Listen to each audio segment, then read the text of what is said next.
आइसोमेरिज्म्स हमने पढ़ लिया, व्हाट इज आइसोमेरिज्म्स। अब हम जो है पढ़ेंगे टाइप्स ऑफ आइसोमेरिज्म्स। अगर टाइप्स ऑफ आइसोमेरिज्म अगर हम पढ़ें तो आइसोमेरिज्म्स के अगर टाइप्स को हम अगर डिस्ट्रीब्यूट करें तो वो दो तरह के हैं। एक है हमारे पास स्ट्रक्चरल आइसोमेरिज्म्स और दूसरे हमारे पास स्टेरियो आइसोमेरिज्म्स। ये एडवांस चीज है, आपको पता होना चाहिए। बेसिकली हम पढ़ेंगे बीएससी के अंदर, या जिसको अगर शौक हो ऑर्गेनिक केमिस्ट्री का तो वो पढ़ सकता है।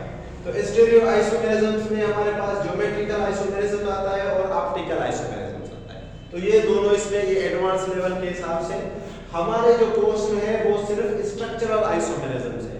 अगर स्ट्रक्चरल आइसोमेरिज्म्स की अगर हम डेफिनेशन अभी हमने लिखी भी सही आइसोमेरिज्म्स की कि ऐसा आइसोमेरिज्म जिसका मॉलिक्यूलर फार्मूला सेम हो बट स्ट्रक्चरल डिफरेंस हो, या जिसकी जो है वो प्रॉपर्टीज डिफरेंस हो, तो उसको हम कहेंगे स्ट्रक्चरल आइसोमेरिज्म।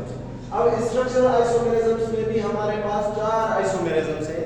चेन आइसोमेरिज्म जिसको हम स्केलेटन आइसोमेरिज्म्स भी कहते हैं, पोजीशन आइसोमेरिज्म्स, फंक्शनल आइसोमेरिज्म्स और मेटामेरिज्म्स। यानी ये चार हमारे कोर्स के अंदर है, chain, position, functional, metamerisms. Chain, positions, functional, metamerism बहुत ही आसान है, कोई मसला नहीं। पहला हम सीख लेते हैं कि what is a chain isomerisms. Chain isomerisms क्या है? अगर मैं चेन आइसोमेरिज्म्स की बात करूं तो चेन आइसोमेरिज्म्स आर वेरी इजी, या skeleton isomerism is a very easy. सबसे पहले आइसोमेरिज्म के अंदर एक तो आपने ये तय कर लेना है कि एक चीज तो हमेशा आएगी, वो क्या आएगा कि similar molecular formula. Molecular formula तो सिमिलर आएगा, मॉलिक्यूलर फार्मूला क्या आएगा? सिमिलर आएगा।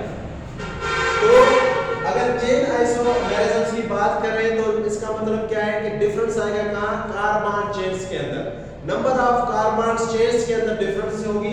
अगर नंबर ऑफ कार्बन अगर डिफरेंस होगी तो उसको हम कहेंगे कि डिफरेंट कार्बन चेन्स या डिफरेंट कार्बन स्केलेटन। अगर कार्बन चेन के अंदर डिफरेंस हो और अगर कार्बन स्केलेटन के अंदर डिफरेंस हो तो उसको हम जो रिफर करेंगे कि भाई ये चेन आइसोमेरिज्म है या स्केलेटन आइसोमेरिज्म। ये कैसे? आइए जरा हम देखते हैं। सपोज करें कि मैं एक फार्मूला लिखता हूं और वो फार्मूला है ये C6H14 हेक्सेन का फार्मूला मैंने लिखा। हेक्सेन का फार्मूला कैसे लिखा? यहां मैंने लिखा है ये अल्केन फैमिली के से ताल्लुक है। हेक्सेन यानी हेक्स का मतलब होता है 6, ठीक है, और Ane का मतलब होता है सिंगल बॉन्ड। तो इसका जो जनरल फार्मूला होता है वो ये होता है CnH2n+2। अगर कार्बन 6 है तो हाइड्रोजन का डबल और उसमें 2 ऐड, तो कार्बन 6 और हाइड्रोजन का अगर मैं डबल करूं तो वो कितना हो जाएगा? 12, और 12 में 2 ऐड करूं तो कितने हो जाएंगे? 14। यानी कार्बन 6 और हाइड्रोजन 14, तो उसको हम क्या कहेंगे कि ये हेक्सेन है। लेकिन इसी हेक्सेन को अगर मैं डिफरेंट कार्बन चेन्स की तरह लिखूं तो उसका जो नाम हम देंगे, उसका अगर हम नाम देंगे तो उसका नाम होगा हमारे पास क्या? चेन आइसोमेरिज्म्स या स्केलेटन आइसोमेरिज्म। जैसे देखें मेरे पहले लिखा है एन हेक्सेन। एन का मतलब है नॉर्मल। एन का मतलब क्या है? नॉर्मल। ऐसे ही स्ट्रेट लाइन में अगर कोई चेन हो, कोई भी उसके अंदर नीचे जो है मिथाइल या इथाइल ग्रुप अटैच ना हो तो उसको हम कहेंगे नॉर्मल। उसके अलावा आइसो भी है, नियो भी है, वो भी मैं आपको अभी बता देता हूं, समझा दूंगा अगले मिसाल में। फिर मैं इन चीजों पे अलग से भी एक वीडियो बनाऊंगा, क्योंकि हमारे बच्चों को ऑर्गेनिक केमिस्ट्री का ये पता नहीं होता कि ये किस तरह होते हैं। जरा देखें ये जो चेन है इसमें देखिए कार्बन कितने? पहले हम कार्बन गिनते हैं। एक कार्बन, ये 2 कार्बन, ये 3 carbon, 4 carbon, 5 carbon, 6 carbon. 6 carbon हो गए, ठीक हो गया। अब एक कार्बन की वैलेंसी एक कार्बन से पूरी हो रही है, 3 वैलेंसी हाइड्रोजन से पूरी हो रही है, क्योंकि कार्बन जो होता है टेट्रावैलेंट होता है। तो ये देखिए H3 H2 H2 H2 H2 H3, अगर इनको हम गिने तो 3 और 3 कितने होंगे? 6, और 6 और 2 8, 10 12 और 14। यानी हाइड्रोजन के 14 और कार्बन के 6, लेकिन स्केल जो है या चेन जो है वो टोटली डिफरेंस हो गई। अच्छा एक और देखें, 3 methyl pentane, sorry 3 methyl hexane. Pentane नहीं होगा क्योंकि ये 1 2 3 4 5 6 है, तो यहां हो जाएगा हेक्सेन। 5 कार्बन होते तो फिर हम कहते हैं। अब अगर इसको मैं लिखूं तो किस तरह लिखूंगा? मैं यहां तो मैंने लिख दिया है, लेकिन आपको मैं लिखने का तरीका भी दिखा देता हूं कि 3 मिथाइल हेक्सेन कैसे लिखते हैं। सबसे पहले आप क्या करेंगे कि आप जो है हेक्स को देखेंगे कि हेक्स में कितने कार्बन है? 6। तो आ जाएंगे कार्बन लगा दें, 6 लगा दें, ये हमने 6 कार्बन लगा दिए। ऊपर वाले की तरफ देखें, डिफरेंस आपको पता चल जाएगा कि स्केलेटन चेंज हो जाएगा। ये हमने 6 कार्बन लगा दिए कि भाई 3 मिथाइल हेक्सेन, ठीक है जी। अच्छा, अगर आप यहाँ देखें तो इसके अंदर जो है वो हमारे पास जो कार्बन जो है जो हमारे पास जो है यहाँ पर मिथाइल जो ग्रुप है, मिथाइल ग्रुप किस पे आ रहा था, वो तीसरे पे आ रहा था। वो किस पे आ रहा था, CH3 पे। वो किस पे आ रहा था, सॉरी इसको हम पेंटेन ही लिखेंगे, ये सही था, ठीक है ना, क्योंकि ये इसका आयुपैक नेम था। ये इसका क्या था नेम, आयुपैक नेम था, ठीक है जी। तो ये सही था क्योंकि हम जो है स्केलेटन में देख रहे हैं, वैसे नहीं देख रहे। 3 मिथाइल पेंटेन, 3 मिथाइल पेंटेन का मतलब ये है कि कार्बन देखिए कितने हो जाएंगे, 5, 1 2 3 4 5, 5 कार्बन आ गए। और मिथाइल किस पे है, तीसरे पर। मिथाइल किस पे है, तीसरे पर। अगर मैं इसको नंबरिंग दूं तो ये हो जाएगा 1, ये हो जाएगा 2, ये 3, ये 4, ये 5 और ये हमारे पास छठा कार्बन। तो 6 कार्बन हमारे पास आ गए। और तीसरे कार्बन में मिथाइल ग्रुप में अब और कुछ नहीं करना है क्योंकि वैलेंसी जो है वो फिल करनी है। ये H3 हो जाएगा, ये हमारे पास H2 हो जाएगा, ये हमारे पास हो जाएगा H, ये हमारे पास H2 और ये हमारे पास H3। अगर इनको हम गिने देखें, ये 3 और ये 3 और ये 3, 3 और 3 कितने, 10 और ये 1, ये 9, 9 और 10, 10 और 2 ये और 2 ये, तो कितने हो गए, 14 हो गए। अभी मैं इसका एक और मिसाल भी आपको ये करता हूँ वहाँ ऊपर से बिठा के, जैसे आपको पता चले कि हम किस तरह जो है वो स्केलेटन का जो है वो कर सकते हैं। तो स्केलेटन का मैं और मिसाल जो है जो हमारे बुक्स में ही गिवन है कि हमारे पास पेंटेन गिवन है। क्या गिवन है, पेंटेन। तो अगर मैं पेंटेन का फार्मूला लिखूं तो पेंटेन में कार्बन 5, पेंटेन में कार्बन कितने होते हैं, 5, ठीक है। और हमारे पास जनरल फार्मूला क्या है, CnH2n+2। तो कार्बन 5 का डबल कितना, 10, 10 में 2 ऐड कर देंगे तो H कितना है, 12। अब इसी चीज में हम देखेंगे कि मॉलिक्यूलर फार्मूला तो सेम होगा लेकिन उसका स्केलेटन या चेन नंबर मुख्तलिफ होगा। पहला हम बनाते हैं नॉर्मल पेंटेन। पहला हम क्या बनाते हैं, नॉर्मल पेंटेन। क्या बनाते हैं, नॉर्मल पेंटेन। अगर नॉर्मल पेंटेन बनाओ तो बहुत ही आसान है, 5 कार्बन सीधे लगा दो, 1 2 3 4 5, 5 कार्बन हमने सीधे लगा दिए। अब इनकी वैलेंसी पूरी कर लो, H3 और ये हो जाएगा H2, ये हो जाएगा H2, ये हो जाएगा H2 और ये हो जाएगा H3। तो अगर आप इनके गिने तो कार्बन कितने, 1 2 3 4 5, ठीक हो गया। हाइड्रोजन कितने, 3 और 2 5 7, 7 और 3 सॉरी ये हो जाएंगे 3, 3 और 2 5 और फिर 7, फिर 9 और फिर 12, तो 12 हो गए। तो इसको हम कहेंगे कि ये हमारे पास हो गया नॉर्मल पेंटेन। ये क्या हो गया हमारे पास, नॉर्मल पेंटेन। लेकिन अब मैं चाहता हूं कि नॉर्मल पेंटेन नहीं, आइसोपेंटेन। क्या बोले, आइसोपेंटेन। आप देखें कि इसके अंदर भी कार्बन तो 5 हो गए और हाइड्रोजन कितने हो गए, 12। अब जो हम आइसोपेंटेन बनाएंगे तो आइसोपेंटेन किसको कहेंगे कि सेकंड पर या सेकंड लास्ट नंबर पर मिथाइल हो। क्या, जरा इधर देखें, सेकंड पर या सेकंड लास्ट ग्रुप पर मिथाइल हो या इथाइल हो या कोई अल्काइल ग्रुप हो तो उसको हम कहेंगे आइसो। एक हो, कितने हो, एक हो। तो आइए जरा हम बनाते हैं आइसोपेंटेन। क्या बनाते हैं भाई, आइसोपेंटेन। अगर मैं आइसोपेंटेन बनाऊं तो बहुत ही आसान है, जरा देखें किस तरह हम बनाएंगे भाई, CH3, ठीक है जी, CH3 हमने बना दिया। फिर जो है हम बनाएंगे CH2, फिर CH, फिर CH3 और ये CH3। तो यहाँ अगर आप देखें कि हमने किस तरह बनाया, आपने कार्बन गिने, एक कार्बन, दूसरा कार्बन, तीसरा कार्बन, चौथा कार्बन, पांचवा कार्बन, ठीक है, 5 कार्बन हो गए। और अगर इनके आप हाइड्रोजन गिने तो 3 और 2 5, 5 और 1 6, 6 और 3 कितने हो गए, 9, 9 और 3 12। तो इसमें भी कितने हो गए, कार्बन के 5 और हाइड्रोजन के 12। अगर मैं इसका आयुपैक नेम लिखूं तो आयुपैक नेम इसका क्या होगा, जैसे हम अगर देखें इसके अंदर तो इसके अंदर नंबरिंग, आयुपैक के अंदर नंबरिंग हम चेंज करेंगे। नंबरिंग किस तरह से करेंगे, यहाँ से। नंबरिंग कहाँ से करेंगे हम, यहाँ से, जहाँ से मिथाइल ग्रुप करीब हो तो 1 2 3 4। तो नाम अगर देंगे तो हम लिखेंगे 2 मिथाइल।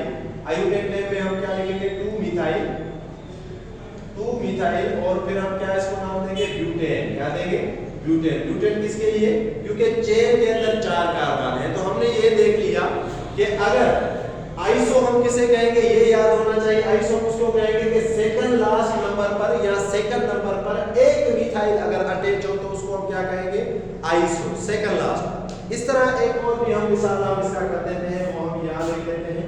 आखिरी जो है इसका मिसाल, फिर हम इसका अगला जो है चेन आइसोमेरिज्म के बाद जो पोजीशन आइसोमेरिज्म है फिर हम वो करेंगे। अगला हम इसका देख लेते हैं, वो है इसका न्यू, वो क्या है, न्यू आइसोमेरिज्म। क्या है जी, न्यू आइसोमेरिज्म नहीं बल्कि न्यू पेंटेन। क्या लिखेंगे हम, न्यू पेंटेन। आप देखें इनकी स्ट्रक्चर जो है वो चेंज हो रही है, चेन जो है वो कार्बन की वो चेंज हो रही है। तो न्यू पेंटेन अगर मैं बनाऊं तो न्यू पेंटेन हम उसको कहेंगे कि सेकंड कार्बन या सेकंड लास्ट कार्बन पर 2 मिथाइल हो। यहां देखें जरा, अगर ये हमारे पास सेकंड कार्बन है तो इसके ऊपर भी CH3 हो और इसके नीचे भी अगर CH3 हो, या यहां पे आपको बना के दिखाता हूं। यहां पर ये हमारे पास एक कार्बन है, ये हमारे पास 2 कार्बन है।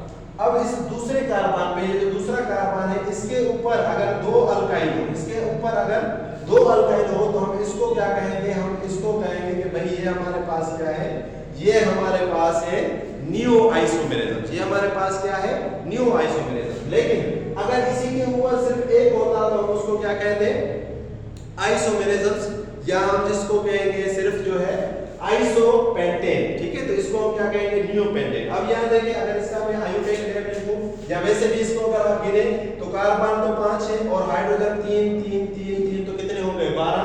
अगर मैं इसका आयोडेट लेवल लिखूं तो नंबरिंग हम वहां से करते हैं जहां से मिथाइल ग्रुप करीब हो। तो अगर आप देखेंगे 2 पर 2 है, 2, 2।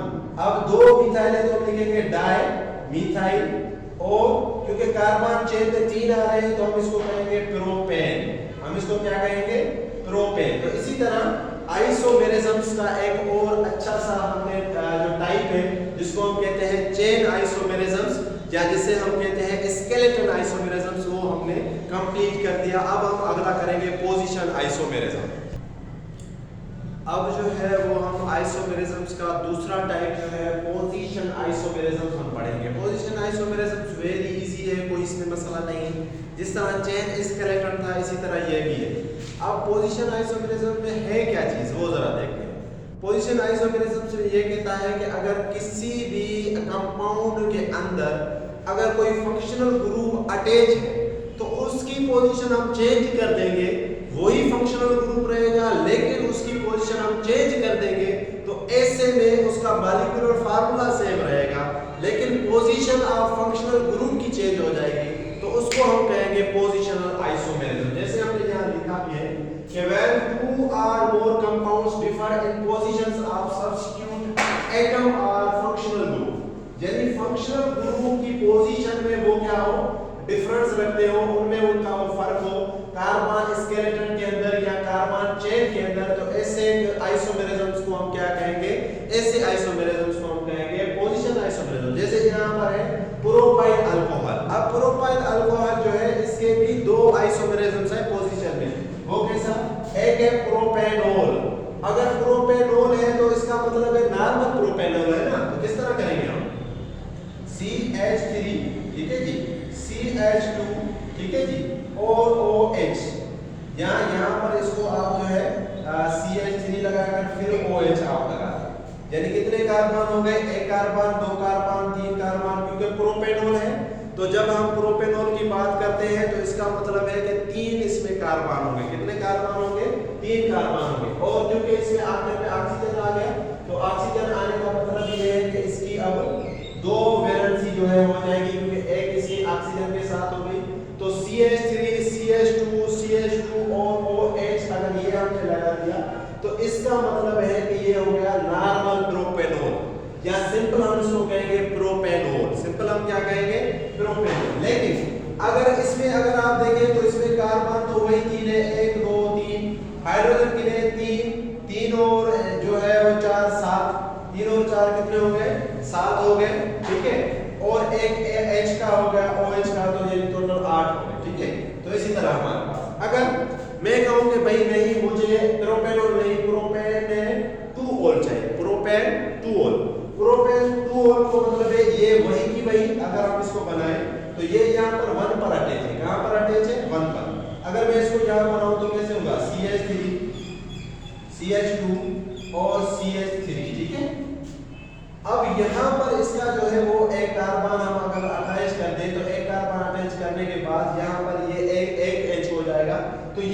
अगर आप देखें तो ये OH जो है वो सेकंड नंबर कार्बन के साथ अटैच है। कहां अटैच है? सेकंड नंबर कार्बन के साथ अटैच है। यानी अगर आप इसमें देखें तो इसका जो फंक्शनल ग्रुप है वो अल्कोहल है। कौन सा ग्रुप है? ये जो यहाँ अटैच था, यहाँ अटैच था 1 पोजीशन पर। कहां अटैच था? 1 पोजीशन पर। लेकिन यहाँ देखें तो कहां अटैच है? 2।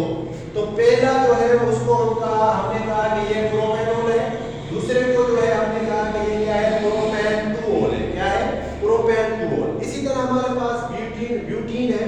तो ब्यूटीन को अगर हम करें तो ब्यूटीन भी वेरी इजी है। ब्यूटीन का मैंने जनरल फार्मूला लिखा है क्योंकि ये अल्कीन फैमिली से इसका ताल्लुक है। अल्कीन फैमिली में जो पहला मेंबर आता है वो इथीन आता है, मीथीन नहीं आता। तो इसलिए यहाँ से इसका जनरल फार्मूला है अल्कीन यानी कार्बन के नंबर से हाइड्रोजन के नंबर या हाइड्रोजन के एटम्स डबल। तो यहाँ देखें वही, अगर 1 ब्यूटीन है, अगर क्या है? 1 ब्यूटीन, तो किस तरह बनाएंगे? सपोज करें हम 4 जो है कार्बन, 1 ब्यूटीन का मतलब है कि पहले नंबर पर अगर यहाँ से कार्बन उठाए तो ये पहला, अगर यहाँ से उठाए तो ये पहला। तो पहला नंबर जो कार्बन है वहां पर जो है डबल बॉन्ड है, वहां पर क्या है? डबल बॉन्ड है। बाकी इनकी आप जो है वैलेंसी पूरी कर दे तो ये हो जाएगा H2, ये हो जाएगा H, ये हो जाएगा H2 और ये हो जाएगा H3। तो अगर आप इनकी गिने तो कितनी हो जाएगी? 3, 3 और 1 4, 4 और 4 8 और ये इस तरह। लेकिन अगर मैं कहूं कि नहीं भाई मुझे 2 ब्यूटीन चाहिए, तो 2 ब्यूटीन का मतलब है कि दूसरे नंबर पर बॉन्ड, जैसे इस तरह C और इस नंबर पर जो है वो बॉन्ड आ जाएगा। इस नंबर पे आ गया, इस नंबर पर यहाँ पर H3 अटैच कर दे, यहाँ पर H3 अटैच कर दे, यहाँ पर जो है वो H आएगा, यहाँ पर H आएगा और यहाँ पर भी क्या आएगा? H आएगा। तो इसी तरह अब अगर आप यहाँ देखें तो कितने हाइड्रोजन हो गए? 8 हो गए, कार्बन में 4। पोजीशन देखें, यहाँ पर जो पोजीशन है डबल बॉन्ड की कहाँ पर है? 1 नंबर पर। कहाँ पर है? 1 नंबर पर। और यहाँ पर जो पोजीशन है वो कहाँ पर है? दूसरे नंबर पर। यानी बॉन्ड जो है वो कहाँ पर आ रहा है? दूसरे नंबर पर। और यहाँ पर जो है अल्कोहल जो आ रहा था 1 नंबर पर और यहाँ पर दूसरे नंबर पर। तो यहाँ से हमें पता चला कि पोजीशन आइसोमेरिज्म्स में नंबर ऑफ फंक्शनल ग्रुप का जो भी पोजीशन होगी उसको हम चेंज करेंगे। तो इसी तरह अब हमने पोजीशन ऑफ आइसोमेरिज्म्स कर लिया। अब हम जो है वो अगला करेंगे जिसको हम कहेंगे फंक्शनल आइसोमेरिज्म। अब जो है वो हम इसका तीसरा जो है वो टाइप्स पढ़ रहे हैं, फंक्शनल ग्रुप आइसोमेरिज्म्स। फंक्शनल ग्रुप आइसोमेरिज्म्स और पोजीशन आइसोमेरिज्म्स में छोटा सा फर्क है। फर्क क्या है कि पोजीशन आइसोमेरिज्म में फंक्शनल ग्रुप सेम था लेकिन उसकी पोजीशन चेंज कर रहे हैं। यानी फंक्शनल ग्रुप वही, अगर अल्कोहल है तो वही, लेकिन कभी आइसो पे आएगा, कभी न्यू पे आएगा, कभी नॉर्मल पे आएगा। अल्कीन है यानी ब्यूटीन जो हमने लिखा तो कभी 1 होगा, कभी 2 पे आएगा, कभी 3 पे आएगा, तो उसकी पोजीशन डबल बॉन्ड की हमने चेंज की। लेकिन अगर हम फंक्शनल ग्रुप या फंक्शनल आइसोमेरिज्म हम पढ़ेंगे तो यहाँ पर फंक्शनल ग्रुप ही चेंज होगा, डिफरेंट फंक्शनल ग्रुप होगा। जैसे यहाँ अगर आप डेफिनेशन देखें the 2 or more compounds having the same molecular formula, again ये तो सब में सेम ही आएगा कि मॉलिक्यूलर फार्मूला सेम जो भी आइसोमेरिज्म होगा, लेकिन क्या होगा इसमें डिफरेंट फंक्शनल ग्रुप डिफरेंस। इस पे मैं अलग जो है वीडियो भी बनाऊंगा कि फंक्शनल ग्रुप्स क्या होते हैं।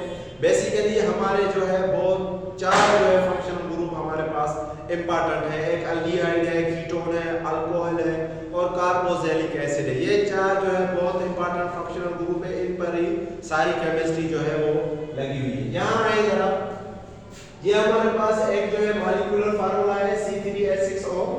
अब ये जो मॉलिक्यूलर फार्मूला है, इसी मॉलिक्यूलर फार्मूला में हमें 2 जो है डिफरेंट फंक्शनल ग्रुप हम यूज कर सकते हैं। एक का नाम है कीटोन। जब भी हम कीटोन की बात करेंगे तो उसमें कार्बन के ऊपर डबल बॉन्ड होगा, ये इसको लिखने का तरीका है, लेकिन इसके साथ हाइड्रोजन नहीं होगा। लेकिन अगर अल्डिहाइड की हम बात करें तो अल्डिहाइड के अंदर कार्बन के साथ डबल बॉन्ड O भी होगा और हाइड्रोजन भी होगा। अगर हाइड्रोजन इसके साथ है तो ये फंक्शनल ग्रुप है अल्डिहाइड, हाइड्रोजन नहीं है तो ये कीटोन है। अच्छा, और इसको अगर हम नाम लेंगे तो इसको आखिर में हम लिख देते हैं ओन। क्या लिख देते हैं? ओन। जैसे अगर मैं कीटोन की कोई भी फैमिली का नाम अगर लिखूंगा आयोडेट में तो हम लिखेंगे असीटोन का मतलब है कि लास्ट में क्या आ गया? O and E। इसी तरह अगर अल्डिहाइड में अगर हम ऐड करें तो आखिर में हम AL ऐड करेंगे AA। जैसे ब्यूटानल, ठीक है, जो ये नल है आखिर में AL अगर हमने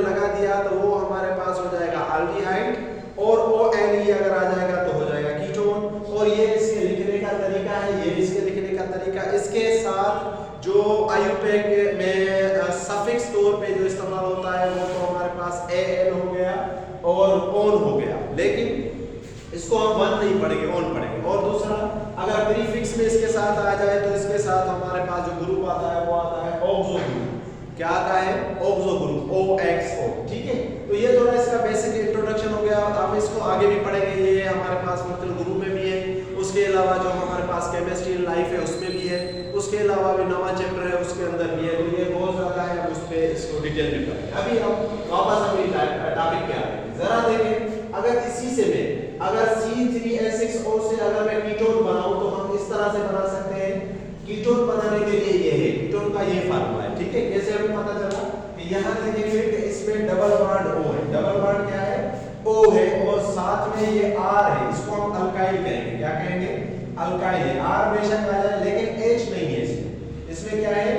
H नहीं है। अगर H नहीं होगा तो हम इसको क्या कहेंगे? ये हमारे पास है कीटोन। तो इस कीटोन का अगर हम नाम दें तो अगर आप यहाँ इसको आयुपैक नाम दें तो आयुपैक में ये देखें कि ये 1 और ये 2, ये नंबर 2 पर जो है वो हमारे पास कीटोन ग्रुप है नंबर 2 पर। और टोटल कार्बन अगर हम गिने तो हमारे पास कितने हैं? 3। तो अगर मैं इसको नाम दूं तो इस तरह भी नाम दे सकता हूं, प्रो 2 और ऑन। या अगर मैं इस 2 को यहाँ ले आऊं तो लिख सकता हूं जैसे मैंने यहाँ लिखा है 2 प्रोपेन ऑन। ठीक है जी, 2 प्रोपेन ऑन। ठीक है, तो इस तरह भी हम इसको लिख सकते हैं। या इसका एक कॉमन नाम है जिसका नाम है एसीटोन। तो कैसे हमें पता चला कि ये कीटोन है? क्योंकि कार्बन के ऊपर आप देखेंगे नंबर जो है वो डबल बॉन्ड O का है। और अगर आप इनका जो मॉलिक्यूलर फार्मूला अगर गिने तो कार्बन कितने? 1 2 3 कार्बन, हाइड्रोजन कितने? 3 और 3 6, ऑक्सीजन कितना? 1। तो ये जो फार्मूला है, इसी फार्मूले से हमने क्या बनाया? कीटोन बना दिया। हमने क्या बना दिया? कीटोन बना दिया। किस तरह हमने बनाया? अगर आप देखें तो हमने कीटोन किस तरह बनाया? बहुत ही आसान था, कोई ऐसा वैसा मुश्किल काम नहीं है। मैं दोबारा बना के देता हूं कि अगर मैं इसे कीटोन बनाऊं तो किस तरह, यानी कि कीटोन मैंने क्या बनाना है? प्रोपेनोन। ठीक है, प्रोपेनोन में बना रहा हूं, प्रोपेनोन बना रहा हूं, यहां जिसका हमने नाम दिया है एसीटोन। तो 3 कार्बन उठाए। ठीक है जी, दूसरे कार्बन पर डबल बॉन्ड लगा दे, यहां इनकी वैलेंसी जो है वो पूरी कर दे, तो ये हमारे पास हो गया एसीटोन।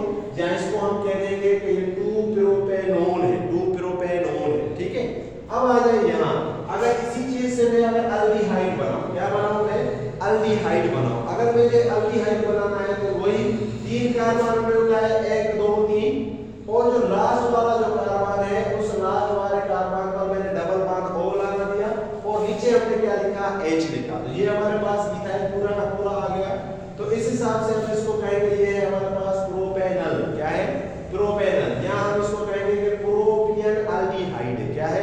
Propion aldehyde. अगर मैं इसको यहाँ बनाऊं कि भाई हम चाहते हैं कि हमें प्रोपेनल बना के दिखाएं। ठीक है, प्रोपेनल हमें बना के दिखाएं। तो प्रोपेनल बनाने के लिए बहुत ही आसान है। पहले तो 3 कार्बन उठाएं, ये 3 कार्बन है, इस पे या इस पे प्रोपेनल है, कोई आइसो वगैरह नहीं है, इस पे या इस पे हमने क्या लगा देना है? अल्डिहाइड।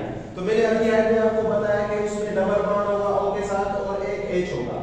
ये यहाँ भी लगा सकते हैं, आप यहाँ भी लगा सकते हैं। ठीक है, अब इस कार्बन की 2 वैलेंसी ऑक्सीजन के साथ, एक इसके साथ एक इसके, तो ये तो 4 हो गई। इस कार्बन की एक वैलेंसी कार्बन के साथ, दूसरी कार्बन वैलेंसी के साथ, और 2 इसकी बची तो 2 हमने इसके साथ बना दी। ये कार्बन और कार्बन बॉन्ड बना रहे, बाकी 3 खाली है, तो यहाँ अगर हमने 3 लगा दी तो इस तरह होगी। तो यहाँ हमने क्या देखा? हमने ये देखा कि फंक्शनल ग्रुप चेंज हो रहा है। फार्मूला वही का वही, लेकिन फंक्शनल ग्रुप चेंज। जैसे यही फार्मूले में कीटोन भी आ गया, यही फार्मूले में अल्डिहाइड भी आ गया, तो दोनों फंक्शनल ग्रुप चेंज हो गए। तो ऐसे आइसोमेरिज्म्स को हम कहेंगे फंक्शनल आइसोमेरिज्म, जिसमें डिफरेंट आइसोमेरिज्म्स आए। अब हम इसका लास्ट जो है वो टाइप जो हम पढ़ेंगे मेटामेरिज्म्स। आइसोमेरिज्म्स का अब जो है वो हम चौथा टाइप पढ़ने जा रहे हैं, मेटामेरिज्म्स। यानी अभी तक हमने आइसोमेरिज्म्स पढ़ा, ठीक है, चेन आइसोमेरिज्म्स या स्केलेटन आइसोमेरिज्म्स पढ़ा, ठीक है, पोजीशन आइसोमेरिज्म्स पढ़ा और फंक्शनल आइसोमेरिज्म्स पढ़ा। अब ये चौथा है इसका मेटामेरिज्म आइसोमेरिज्म। कुछ भी नहीं है, बहुत ही आसान है। जरा आप देखें, इसके अंदर ये कहता है कि फंक्शनल ग्रुप तो सेम होगा, having same functional group। जिस तरह पोजीशनल आइसोमेरिज्म्स में था कि फंक्शनल ग्रुप सेम था लेकिन चेंज थी उसकी पोजीशन, तो फंक्शनल ग्रुप तो सेम रहेगा, लेकिन क्या इसकी चेंज है, different alkyl groups. Alkyl group जो है वो डिफरेंट है। अल्काइल ग्रुप्स का मतलब है वो CH2 होगा, वो CH3 भी हो सकता है, वो C2H5 भी हो सकता है, मिथाइल भी हो सकता है, ठीक है जी, मिथाइल भी हो सकता है, इथाइल भी हो सकता है, प्रोपाइल भी हो सकता है। ये इस चीज को हम कहेंगे कि ये क्या है हमारे पास, ये हम कहेंगे कि इसको हम कहेंगे क्या, इसको हम कहेंगे अल्काइल ग्रुप। आइए जरा देखते हैं, हमारे पास एक एग्जांपल है ईथर। ईथर का क्या है फार्मूला हमारे पास, C4H10O। C4H10O, सबसे पहले ईथर को हम जनरल फार्मूले में किस तरह लिखते हैं, इस तरह। बीच में ईथर को अगर मुझे लिखना है तो ईथर हम इस तरह लिखेंगे, बीच में O दे देंगे और R सामने। R का मतलब है अल्काइल, R का मतलब क्या है, अल्काइल। बीच में O और बाकी साइड्स में अगर R हम दे देंगे, R वहां इथाइल भी हो सकता है, वहां मिथाइल भी हो सकता है, कुछ भी हो सकता है। अब यहां देखें, सबसे पहला इसका एग्जांपल है डाइईथाइल ईथर। डाइईथाइल ईथर का मतलब है ईथर तो है, लेकिन उसके साथ दो इथाइल लगे हुए हैं। कितने इथाइल लगे हुए हैं, तो यहां देखें, ये हमारे पास O आ गया बीच में, ये हमारे पास O बीच में आ गया। और इथाइल का फार्मूला क्या है, अगर मैं इस चीज को यहां लिखूं कि O जो है वो बीच में आ गया, ठीक है, और इथाइल का फार्मूला क्या है, C2H5, और इथाइल का फार्मूला क्या है, C2H5। तो इस तरह हम लिख सकते हैं ना। तो इसको हम कहेंगे कि डाइईथाइल ईथर।